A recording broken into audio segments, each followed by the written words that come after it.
सब online classes, कैसी होगी पढ़ाई और सब कुछ अच्छा से होगा कि नहीं। लेकिन दुबे सर का जब मैंने लेक्चर देखा, पहला लेक्चर, इतना मुझे इंटरेस्टिंग लगा कि मैं सब भूल गई कि आसपास क्या चल रहा है मेरा, कि we are going through such a difficult time in our life. And तभी भी मेरी मतलब लेक्चर की वजह से एकदम बहुत ही इंटरेस्टिंग लगा मुझे।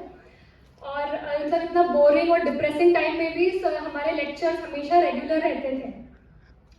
सर के मतलब टीचिंग मतलब इतने सिंपल लैंग्वेज में सर पढ़ाते थे कि सब सारे कॉन्सेप्ट एकदम क्रिस्टल क्लियर दिमाग में बैठ जाते थे। और सर की जो नोट्स है, you have to follow them religiously, मतलब हर एक पॉइंट कुछ भी छोड़ना नहीं है, अच्छे से पढ़ना है, thoroughly you have to understand and do.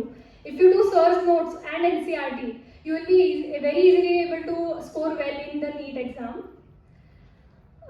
So even तो हमारा वैसे ऑनलाइन में डायरेक्ट इंटरेक्शन नहीं था सर के साथ, but through WhatsApp and through phone and all we were always connected. And अभी 2 इयर्स पूरा ऑनलाइन हुआ एंड मैम हमारे लाइव सेशंस लेती थी। वो लाइव सेशंस में मैम हमें बहुत मोटिवेटेड रखती थी हमेशा। Ma'am would also give us examples of our seniors, ma'am would give us motivational quotes, जिससे we always had this positive energy with us कि even we can do it. Even though अगर test में कम marks आए, ma'am डांटती थी, लेकिन वो ma'am की डांट से ही मुझे अगले टेस्ट में अच्छा करने की और पॉजिटिव एनर्जी आती थी। So thank you ma'am for your motivation throughout the 2 years.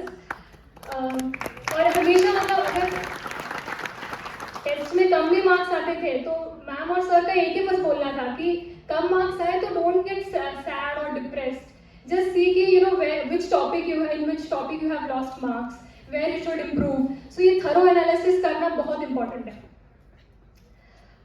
सो मुझे भी याद है, मुझे इनिशियली ऑर्गेनिक के जब रिएक्शन मैकेनिज्म स्टार्ट हुए थे, ऑनलाइन था, तो क्वेश्चंस मुझे नहीं जमते थे। तो मैंने सर से बात की कि सर मुझे ना क्वेश्चंस नहीं जम रहे हैं, अभी बहुत ही मतलब टेंशन आ रहा है। तो सर ने मुझे बस एक बात बताई कि सलोनी डोंट वरी, मैं लाइव सेशन में इतनी प्रैक्टिस करा लूँगा कि तुम्हें हो जाएगा।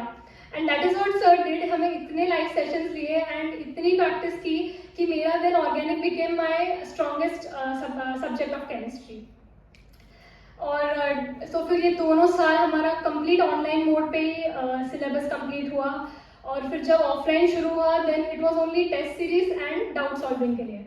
और डाउट्स के लिए मैं कभी भी सर को बोलती थी, सर और मैम को, सर और मैम बहुत डाउट्स है, मैं कब आऊँ। हमेशा sir and ma'am were like come down to the class, we'll discuss. And I would go to the class, we would have 1.5 hour discussion about NCERT के लाइन्स, सर ये नहीं समझा, वो नहीं समझा। सर कभी भी नहीं बोलते थे कि ये कैसा डाउट है।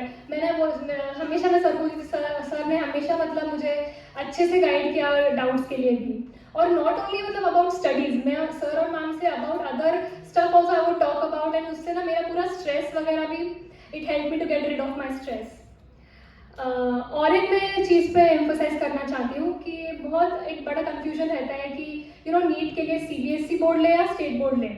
सो we also had a big confusion कि अभी क्या करें। और then we approach sir and sir का सिर्फ एक ही कहना था कि sir was so firm, sir was like you have to take CBSE board. And sir also give a very good explanation कि कैसा है, नीट का जो सिलेबस है और CBSE बोर्ड का सिलेबस सेम है। सो तुम्हें अलग कुछ प्रिपरेशन करने की जरूरत नहीं पड़ती। And that is exactly true, because जो रिविजन का टाइम रहता है बिफोर योर फाइनल एग्जाम, वो रिविजन का टाइम तुम्हें बिल्कुल बोर्ड के लिए अलग से देने की जरूरत नहीं है और टाइम भी बहुत वेस्ट नहीं होता है। And that help me a lot actually, and that give me boost for my preparation. वो जो लास्ट 1 मंथ मेरे बोर्ड में नहीं डाले इसलिए। Now let me move on for let me share some study tips. First है कि quality study is important than quantity. इतना नहीं कि मैंने 10 घंटे पढ़ाई की, मैंने 12 घंटे पढ़ाई की, नहीं। जितने भी घंटे पढ़ाई किए, कितने फोकस और कंसंट्रेशन के साथ तुम्हें वो कॉन्सेप्ट समझा है, कितना लर्न हुआ है, कितना ग्रास्प हुआ है, that is what that matters actually. And अगर आवर्स की अगर चाहिए तो I give on average 2 hours per subject on a daily basis। जब क्लासेस भी चलते थे और उस दिन के मैंने 2 hours every subject I would allot। दूसरा है कि focus more on self study and understanding on the concepts rather than solving n number of tests and questions। देखो एक बार कॉन्सेप्ट समझ में आ गया ना तो any level of question you will be able to solve. Third है कि no one can sit for at a stretch for like 3-4 hours पढ़ाई करते करते, तो बीच में ब्रेक्स लेना भी इम्पॉर्टेंट है।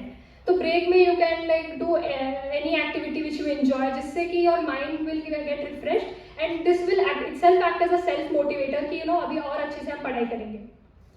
And one more very important issue है कि डिस्ट्रैक्शंस. अभी due to this Covid and all everything, all the coaching is all on online platform and everyone has to have a smartphone these days. So उसके लिए I follow 2 methods जिससे कि I was able to avoid distractions. And first one was कि keep a limited number of apps on your phone. मतलब जो social media की ज़रूरत नहीं है, जिस सोशल मीडिया की जिस क्लास के लिए जो ज़रूरत है उतना ही रखना है, बाकी के यू शुड डिलीट देम.